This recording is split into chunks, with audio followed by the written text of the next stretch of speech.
যুক্তরাষ্ট্র ইসরায়েল সম্পর্কে ফাটল, ইরানের বিরুদ্ধে একাই হামলা চালাবে ইসরায়েল। যুদ্ধবিরতির পথে ইরান ও যুক্তরাষ্ট্র, প্রাথমিক চুক্তির খসড়ায় দুই পক্ষের সমঝোতা। চূড়ান্ত বিজয় না হওয়া পর্যন্ত পিছু হটবে না ইরান। জানাবো কি এমন নতুন শক্তি রয়েছে ইরানের হাতে। দর্শক, শুনছিলেন সংবাদ শিরোনাম, এখন জানিয়ে দিব বিস্তারিত সংবাদ। তবে তার আগে অনুরোধ থাকবে, এই ভিডিওটিতে একটি লাইক দিন এবং কমেন্ট করে জানিয়ে দিন আপনি কোথা থেকে বা কোন জেলা থেকে আমাদের সংবাদ শুনছেন এবং দেখছেন।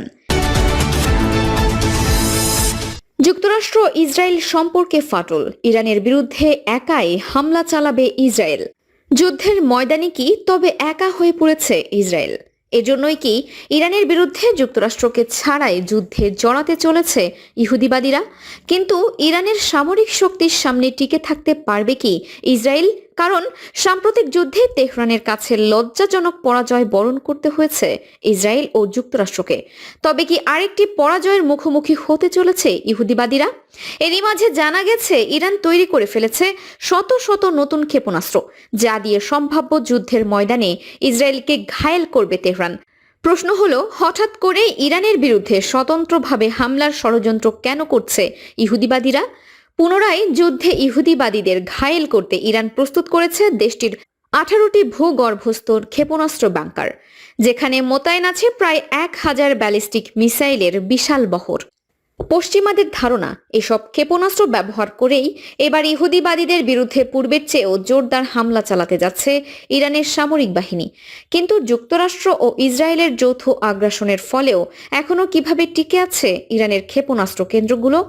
মূলত সাম্প্রতিক যুদ্ধে যুক্তরাষ্ট্র ও ইসরায়েলের যৌথ হামলার শিকার হয় ইরানের ওই 18টি ভূগর্ভস্থ ক্ষেপণাস্ত্র বাংকার, যার ফলে মাটির নিচে তলিয়ে যায় বাংকারগুলোর 69টি প্রবেশপথ। তবে ইহুদিবাদীদের বিরুদ্ধে সাময়িক যুদ্ধবিরতির মাঝেই সেই মিসাইল ঘাঁটিগুলোর 50টি প্রবেশপথকে মেরামত করতে সফল হয়েছে তেহরান, যার মাধ্যমে আবারও মিসাইল সক্ষমতায় ঘুরে দাঁড়িয়েছে ইরানের সামরিক বাহিনী, এমনটাই দাবি আন্তর্জাতিক সংবাদ মাধ্যমগুলোর। এদিকে হরমুজ প্রণালী ইস্যুতে ইরানের সাথে সমঝোতার পথেই হাঁটছে মার্কিন প্রশাসন। এমন অবস্থায় তেহরানের ক্ষেপণাস্ত্র ও পারমাণবিক কার্যক্রম সেই চুক্তির আওতার বাইরে থাকতে পারে বলেই ধারণা ইসরায়েলের, যার কারণে কিছুটা অস্তিত্ব সংকটে পড়েছে ইহুদিবাসীরা। টালমাটাল এই পরিস্থিতিতে ভিন্ন ধরনের ষড়যন্ত্রের ছক এঁকেছে ইসরায়েল। ইরানের বিরুদ্ধে স্বতন্ত্রভাবে পদক্ষেপ নিতে নিজেদের সামরিক বাহিনীকে প্রস্তুত থাকার নির্দেশ দিয়েছে ইসরায়েলের সরকার।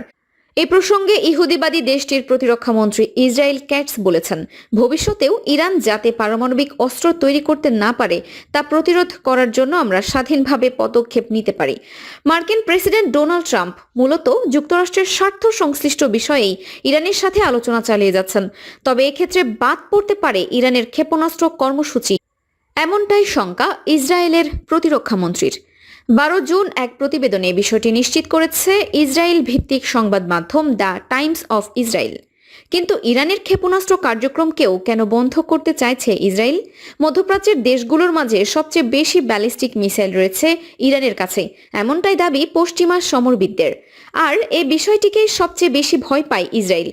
এমনকি ইসরায়েলের প্রধানমন্ত্রী বেনিয়ামিন নেতানিয়াহু বহুবার দাবি করেছেন যে পশ্চিমাদের চোখ ফাঁকি দিয়ে ইরান তৈরি করছে আন্তঃমহাদেশীয় ব্যালিস্টিক মিসাইল বা আইসিবিএম, যা যুক্তরাষ্ট্রের মূল ভূখণ্ডেও হামলা চালাতে সক্ষম হবে।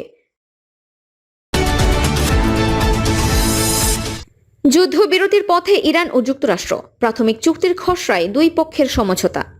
যুদ্ধবিরতির পথে এগোচ্ছে ইরান ও যুক্তরাষ্ট্র।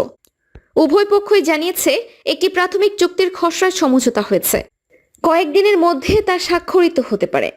তবে কূটনৈতিক অগ্রগতির মধ্যেও হরমুজ প্রণালীর কাছে নতুন সামরিক উত্তেজনা পরিস্থিতিতে অনিশ্চয়তা বাড়ছে।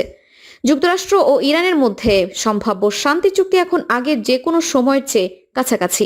মার্কিন প্রশাসনের এক জ্যেষ্ঠ কর্মকর্তা জানান, উভয় পক্ষ একটি সমঝোতার স্মারকের খসড়ায় একমত হয়েছে এবং কয়েকদিনের মধ্যেই প্রাথমিক চুক্তি স্বাক্ষরের আশা করছে ওয়াশিংটন। ইরানের পররাষ্ট্রমন্ত্রী আব্বাস আরাকচি জানান, চুক্তির কিছু বিষয় এখনও পরিবর্তিত হতে পারে। তার দাবি, যুদ্ধের পর ইরান আরও শক্তিশালী অবস্থানে আছে এবং আলোচনায় সেই বাস্তবতায় প্রতিফলিত হয়েছে। কূটনৈতিক অগ্রগতির খবরের মধ্যে নতুন করে হরমুজ প্রণালীর কাছে উত্তেজনার খবর পাওয়া যাচ্ছে। যুক্তরাষ্ট্রের দাবি, বাণিজ্যিক জাহাজ চলাচলের জন্য হুমকি হয়ে ওঠা কয়েকটি ইরানি ড্রোন ভূপাতিত করেছে মার্কিন বাহিনী। মার্কিন সেন্ট্রাল কমান্ড সেন্টকম জানায়, প্রণালীটি বর্তমানে উন্মুক্ত আছে।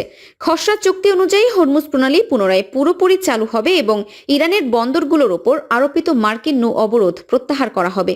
বিনিময়ে ধাপে ধাপে জব্দ করা হবে ইরানের সম্পদের অর্থ ছাড় এবং তেল রপ্তানির ওপর কিছু নিষেধাজ্ঞা শিথিল করতে পারে ওয়াশিংটন।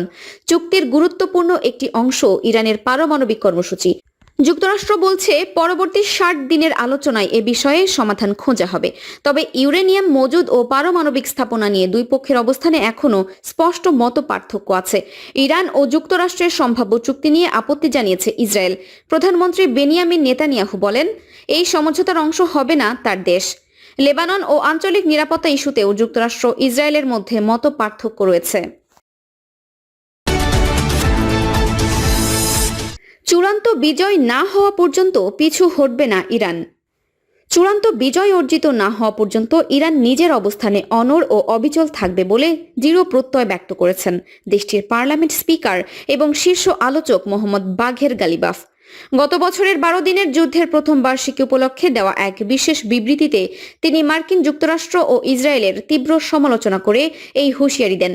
বিবৃতিতে গালিবাফ অভিযোগ করেন, যুক্তরাষ্ট্র এবং ইসরায়েল যৌথভাবে উদ্দেশ্যপ্রণোদিতভাবে বেসামরিক নাগরিকদের নিশানা করেছে। প্রতিপক্ষের নৃশংসতার নিন্দা জানিয়ে তিনি বলেন, তারা নিরীহ শিশুদের নির্মমভাবে হত্যা করেছে এবং এমন কোনো অপরাধ বা নিষ্ঠুরতা নেই যা তারা করতে বাকি রেখেছে। 12 দিনের যুদ্ধের শহীদদের প্রতি গভীর শ্রদ্ধা জানিয়ে ইরানি স্পিকার উল্লেখ করেন, সেই সময় বীরত্বপূর্ণ ও মজলুম শহীদদের আত্মত্যাগই বর্তমান প্রজন্মের মূল অনুপ্রেরণা। প্রিয় মাতৃভূমি ইরানের গৌরব রক্ষা এবং চূড়ান্ত বিজয় ছিনিয়ে আনার লড়াইয়ে তেহরান শেষ মুহূর্ত পর্যন্ত কোনো চাপের মুখে পিছু হটবে না বলেও তিনি সাফ জানিয়ে দেন।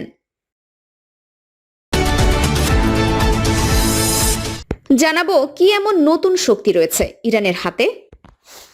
মধ্যপ্রাচ্যের শক্তিমান রাষ্ট্র ইরান কি এখন আগের চেয়েও বেশি শক্তিশালী? চলমান সংঘাতের মাঝে কি মধ্যপ্রাচ্যে আবারও নতুন ধরনের সংঘাতের প্রস্তুতি চলছে? আর কেন হঠাৎ করে এমন কঠোর ভাষায় সতর্ক বার্তা দিল ইরানের ইসলামিক রেভলিউশনারি গার্ড কর্পস বা আইআরজিসি?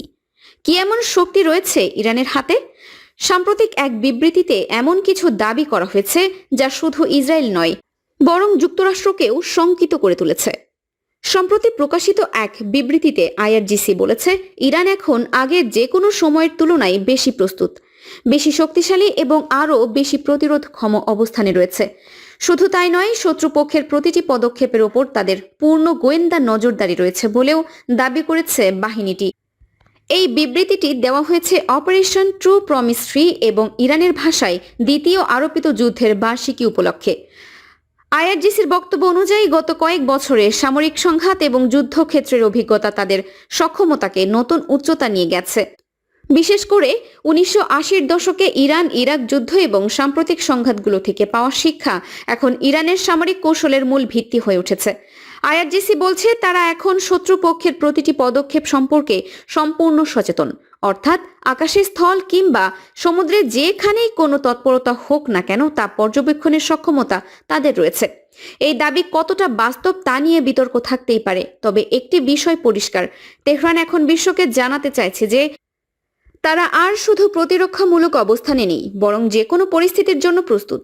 সবচেয়ে আলোচিত অংশটি এসেছে বিবৃতির শেষ দিকে, যেখানে আইআরজিসি বলেছে তাদের আঙুল সবসময় ট্রিগারের ওপরে রয়েছে। যদি কোনো পক্ষ হুমকি দেয়, আগ্রাসন চালায় কিংবা ভুল হিসেব করে কোনো পদক্ষেপ নেয়, তাহলে ইরান তাৎক্ষণিক কঠোর এবং এমন জবাব দেবে যার জন্য প্রতিপক্ষকে অনুতপ্ত করতে হবে। এই ভাষা নিঃসন্দেহে কূটনৈতিক নয়, বরং এটি একটি স্পষ্ট সামরিক বার্তা। বিশেষজ্ঞদের মতে এমন বক্তব্যের মাধ্যমে প্রতিপক্ষের কাছে শক্ত অবস্থানের বার্তা পাঠাচ্ছে ইরান।